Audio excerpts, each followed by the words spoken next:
Is that the best Sandy Alcantara start of his Marlins career?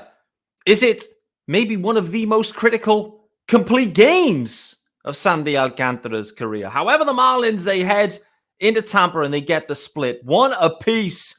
Baseball is a weird game, guys. From one day to the next, anything can happen. And the Marlins absolutely got a badly needed dub on the road. Sandy Alcantara, complete game. Tons to get into. This is Locked On Marlins. You are Locked On Marlins, your daily podcast on the Miami Marlins. Part of the Locked On Podcast Network, your team every day.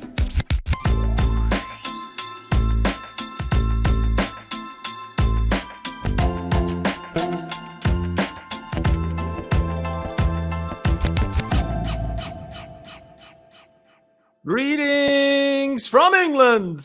Welcome to Locked On Marlins. This, of course, is your daily Marlins podcast. I'm your host, Peter Pratt. Hit me up on X at Miami Marlins _ UK. If you listen to the pod, firstly, hit subscribe, leave a review. Much appreciated. This, of course, is your team every day, and thanks for making Locked On Marlins your first listen of the day. This episode's coming at you post-game, even though it's still just about light here in the UK. That game was that early. There is a YouTube channel, of course, guys. Head on over there. Hit subscribe also. Get involved in the comments too. An episode a few days ago, there was like nearly 100 comments on the video itself. Unbelievable engagement, guys. So many people following along with these Marlins. And listen, it's a polarizing club. Lot of conversation, a lot of discourse. And it's a lot of fun, guys. A lot of fun. So head on over there to YouTube, hit subscribe, follow along. You'll get the graphics too. You'll get an insight into my lounge, my living room. I don't know what the right phrase is in American. Nevertheless, this episode is sponsored by our good friends over at Sleeper.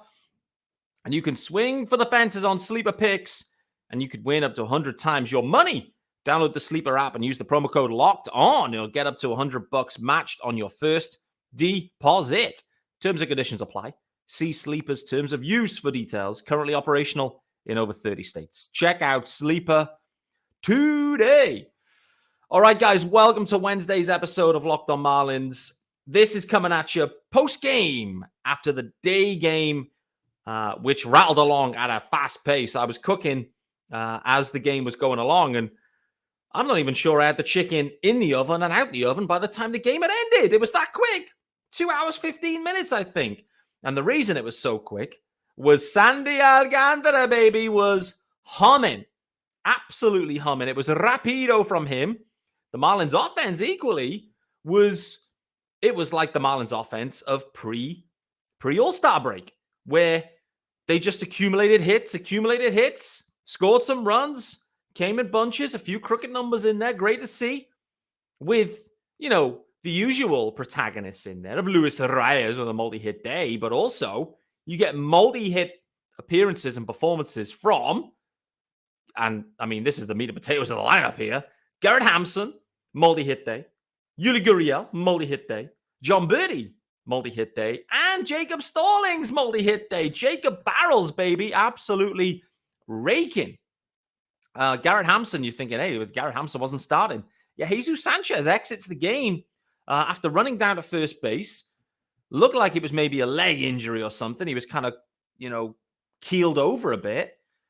Then, as he was walking back to the dugout, had to kind of lean into John Jay and ask for him to help hold him up. Kind of looked, when you thought it was a leg injury, thinking, okay, he's struggling there. But then, seems like it was more of a neck issue or something. I wonder if it's, I don't know. Like, I know Craig Mish talking about Garrett Cooper dealing with some kind of like vertigo type issue with that inner ear infection and whatever. So I don't know if the two are connected, but a little bit worrying there with Jesus Sanchez kind of being, helped off the field. Some sort of neck or balance or head issue. I don't know. So worrying there from Jesus Sanchez, but Garrett Hampson comes in and does a job. Gurriel, as he always has been doing this year, does a job. But John Berti, for me, 2 hits and a walk. all-run score, so 3 runs scored from John Berti. Also an RBI. Just hold the press here a minute, guys. John Berti's hitting 297 on the year. 297. John Berti, where did that come from? The ultimate utility guy. I know Kike Hernandez got traded to the Dodgers yesterday, but no one is in the class of John Berti as the util guy. No one. And he played great today at third base. There was, I think, maybe one slightly errant throw, but there was one amazing diving grab. And listen, John Berti's an absolute stud there. Jacob Stallings as well with 2 big knocks, 2 RBIs for Jacob Stallings. He's sitting over 200 now, by the way. Stop the press also. So Dane Myers, 0 for 3, 3 Ks, sack fly as well. So bit of discourse around Dane Myers, what his future may hold here for the Marlins. It's fair to say, after a scorching hot start, he continued to hit the ball very hard without any luck. Now the strikeout has started to appear. Some thinking that Dane Myers may well be optioned back down. Xavier Edwards maybe coming up. We'll wait to see. Wait to see how it plays out. I'm still a believer in Dane. Still a believer in Dane Myers. I think he was just unlucky. And today, tough day. There was a lot of sliders being thrown today. And Jorge Soler 0 for 5. Again, a lot of sliders being thrown today. Jorge Soler's kryptonite. So Dane and maybe Jorge Soler have the same holes in their swings, perhaps. So if Dane Myers can become Jorge Soler, then boy, oh boy, happy days for the Marlins. But overall, guys, listen, it's 7-1. 7-1, but the storyline here is not the offense. Well, it is, but it's not the offense. It's Sandy Alcantara with a complete game in under 100 pitches, too. It was so efficient from Sandy. So good. He ran into a touch of trouble in the 9th, and I think one other inning it got a little bit wonky with that 1-run scoring, but overall just super efficient from Sandy. And it was just full attack mode. Barely anyone could get a bat on him. There was so many swings and misses, it felt like. So impressive from Sandy. Vintage, some would say. So as I was watching this game, I was thinking, I'm not sure I've seen Sandy this good. Definitely this year. I know he had a complete game against the Twins, but this was better. This was definitely better than that. I know everyone talks about the complete game in St. Louis last year. And that was a different type of complete game. There were some other complete games. But I'm not sure I've seen Sandy pitch better than this, to be honest with you, in any start that I can remember. It was so impressive, so efficient, and so necessary for the Marlins. They've been absolutely crying out for Sandy Alcantara to return to Sandy Alcantara. Jacob Stallings speaking after the game too, saying he knew today Sandy was feeling a bit loose, a bit looser, which is great to hear. And he goes out there and twirls an absolute gem. I'm not even certain we need to even say if, but if Sandy Alcantara returns to Sandy 2022 form from now on, then that is by far, irrespective of what happens at the deadline, it's by far the biggest pitching upgrade that anyone will have. Any club. And that includes if Ohtani is moved. Sandy's miles better than Ohtani on the mound. But for the Marlins to add a former Cy Young winner, current Cy Young holder, that's the right way of phrasing it. If they add that to a current Cy Young contender in Jesus Luzardo, the Marlins all of a sudden have 2 Cy Young contenders in the rotation. What happens after them in the rotation, I guess, is still up for debate. And that's something for the Marlins to try and address. Want to talk about Edward Cabrera. Baseball, funny game. Day to day, you can't predict it. It's night and day from the Marlins there. They get shut out by Tyler Glasnow, who's an absolute stud. Then Sandy comes out and he does his thing. That's the beauty of baseball, where one day to the next, one pitcher to the next, the games, they go in completely different directions. And we saw that. If you were watching this game today, you'd be saying the Marlins are World Series contenders. If you just watch this game. But that's just baseball, right, guys? The Marlins, they split the series. They did the They delivered the expected result, the necessary result. Maybe that's a better way of phrasing it. They needed to split this series. They couldn't get swept, a mini sweep. They couldn't. They go back to 7 games over 500. They're 2-8 in their last 10. The Tigers are coming to town. The Tigers, by the way, let's just have a look at what they're doing. They're 46-55. 5-5 in their last 10. They're 7 games back in the division. I mean, the Tigers, they're still in the mix there in that Central. So Tigers are going to be coming in playing ball. They're going to be wanting to win. That Central division, anything can happen. Anything is possible if the Tigers can piece it together. Who knows? We'll wait to see what kind of Tigers turn up. But for the Marlins, that dub was critical. This Tiger series, critical. I'm going to talk about it later in the week, in the next day or two. Next episodes, we're going to we've looked at pitching targets, starting pitching, a couple of bullpen arms maybe. We're also going to look about maybe offensive upgrades. The Marlins loosely linked to Cody Bellinger. Everyone's going to be linked to Cody Bellinger. For right now, Cody Bellinger is the premier non-Ohtani stick that is available that could deliver the serious impact, a game-changing stick maybe with Cody Bellinger. So everyone's going to be after Cody Bellinger. It doesn't matter who. The Marlins want to go down that path, wait and see. We knew they were interested in the offseason. We're going to talk about that, though, in the next couple of days. However, we want to talk about Edward Cabrera. The blister issue reoccurred. What does that mean? What does that mean, particularly for George Soriano? Also want to give some Berti love. Talk about the Tigers, too. However, as mentioned, this episode is sponsored by our good friends over at Sleeper. They have some sexy graphics. Those that are watching will now have the graphics. But if you want the chance to win more money with less picks, head to Sleeper, where you can win up to 100 times your money on just 2 or more fantasy baseball picks.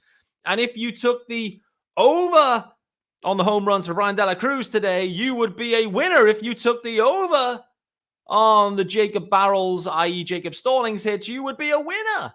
Yes, sir. You want to win money and you want to win 100 times your money on daily fantasy baseball. Sleeper is now offering 100 times payout for up to 8 pick contests.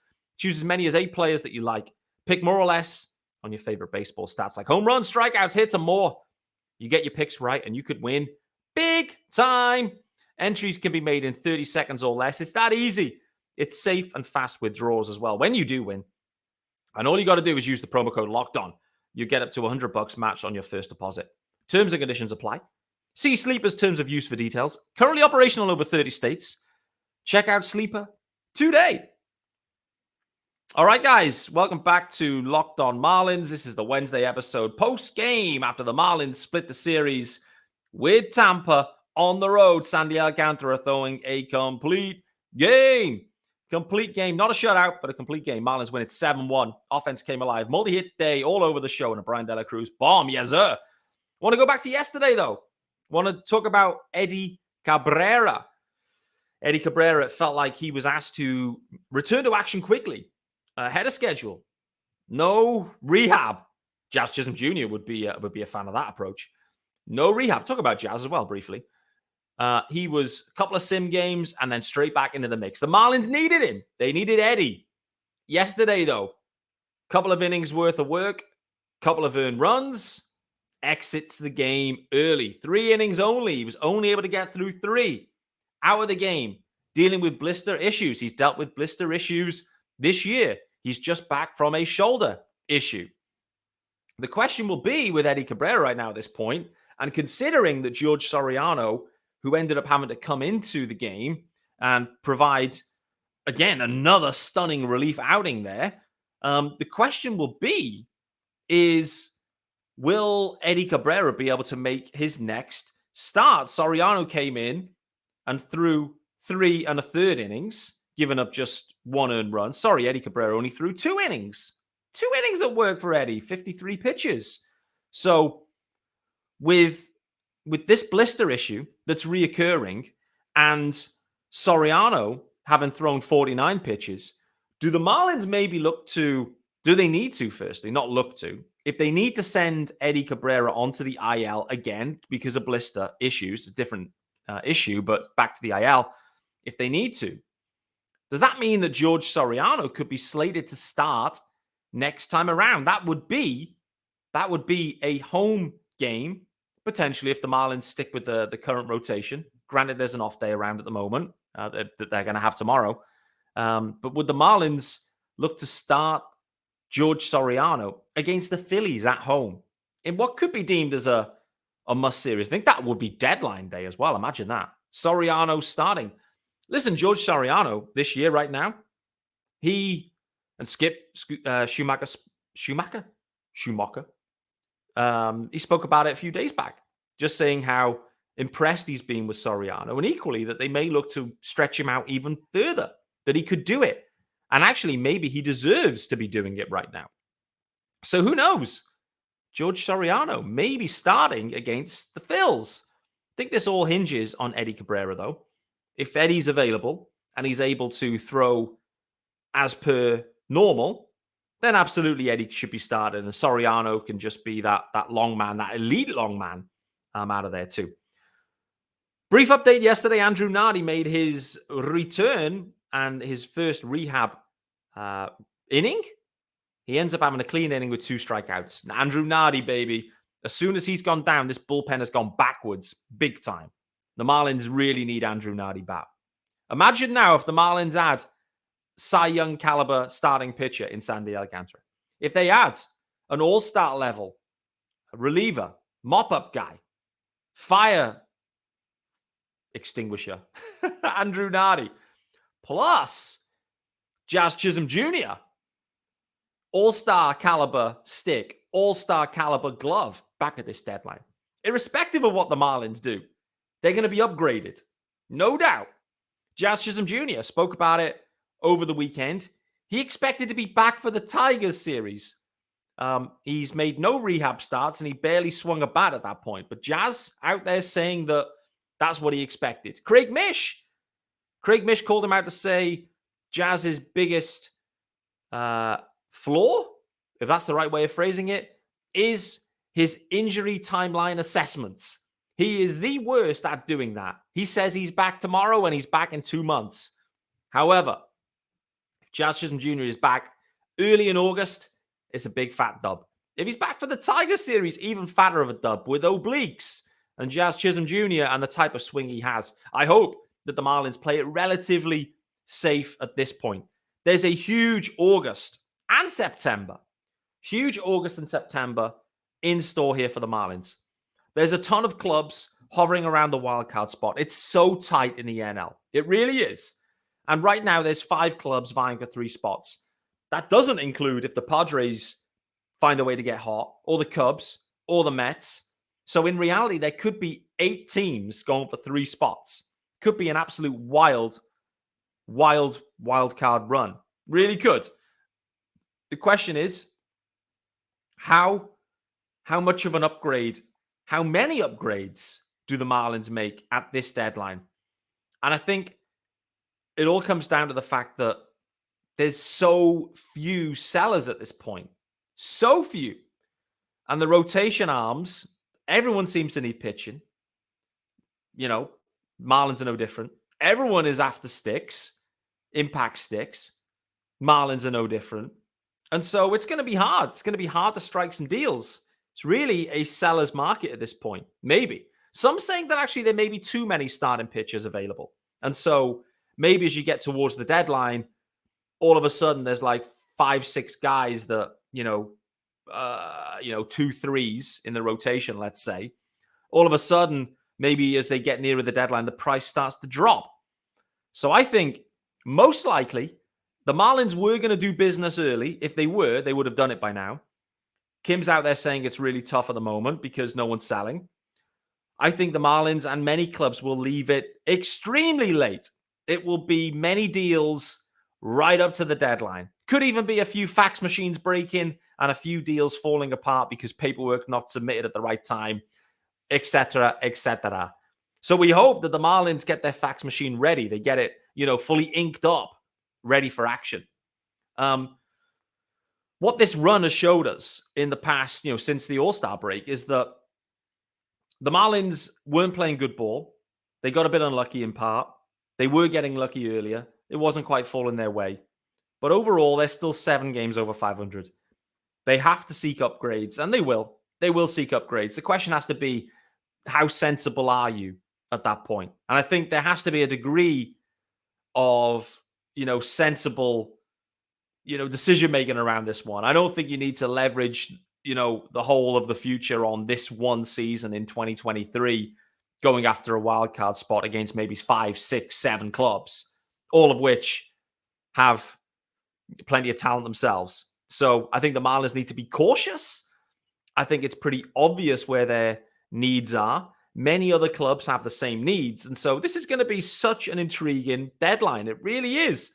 There's going to be a ton of activity, but I think the activity is going to come real late. And like I've already mentioned, for the Marlins, if they get Sandy back and Sandy 2022 is back, huge upgrade. Nardi back in the bullpen, huge upgrade. Jazz Chisholm Jr. back in center field, second base, shortstop. I don't care. DHing. I don't care. Huge upgrade. Avisail Garcia, he's back soon. He's back soon. That's all we'll say about Avisail Garcia. However, he did go 1 for 3 with a double yesterday. One other news and note that I do think it pertains to this season and the bullpen, thinking about how maybe things would play out. We did see the news yesterday that Max Meyer reporting some soreness with his elbow. Went to see the doctor. Nothing there structural by all accounts. Max Meyer shut down for this point. I think based on the injuries coming back from with Max Meyer and where we're at in the year, I think the Marlins need to plan, and they may have already been planning for no Max Meyer returning in September to help them maybe out the bullpen. I think Max Meyer will not be throwing any innings whatsoever in games anyway in 2023, which is likely the sensible thing. So how that impacts the Marlins at the deadline, I do think it's maybe unfortunate timing, because if there was maybe some clubs interested in Max Meyer, which there will be, they will be asking for Max Meyer in deals, because particularly, for those sellers right now that aren't in it, it's not great timing that he's down and hurt again after working his way back from Tommy John. So discouraging there on Max Meyer. I think we can rule him out, which again pushes up the need to make sure they get some righty relievers in. Did see as well Tony Bender. Remember him? Marlins closer in 2022 to start the year. Tony Bender seems to be working his way back also. We've kind of forgotten about Anthony Bender. But, he is a reliever, a righty reliever that can strike out guys. And so those are certainly valuable for the Marlins right now. So maybe they do have a couple of in-house kind of candidates working their way back. Trevor Rogers, still no throw. Still no throw on Rogers. That means he's probably at least a month away. So you're not getting Trevor Rogers back until September, probably best case. Yuri Perez, he's not throwing innings at the moment either. So the Marlins still desperately need a starting pitcher. We know this. Many clubs do. They're piecing it together for now. They've got the Tigers coming to town and then the Phils ahead of this deadline. And then, to be honest with you, things start to get extremely wild.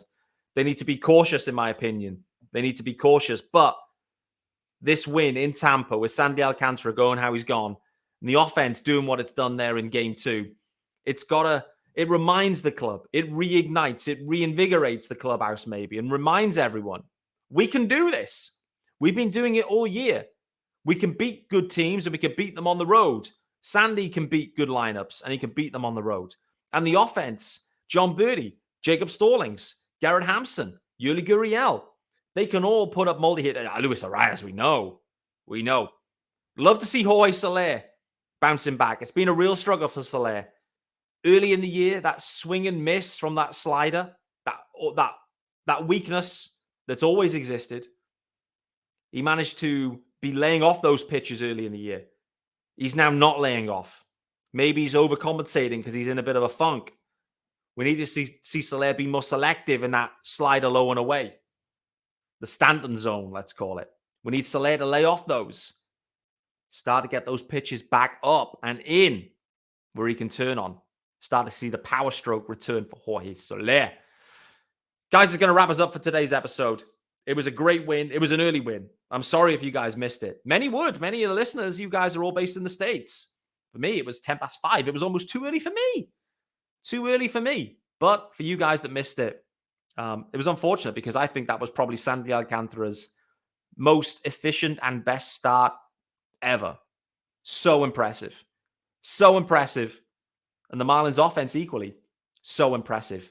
And it all came primarily from the bottom of the order. Great to see.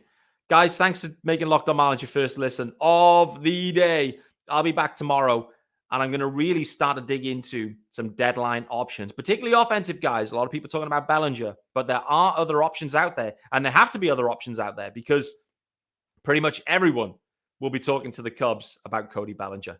Look forward to seeing you then.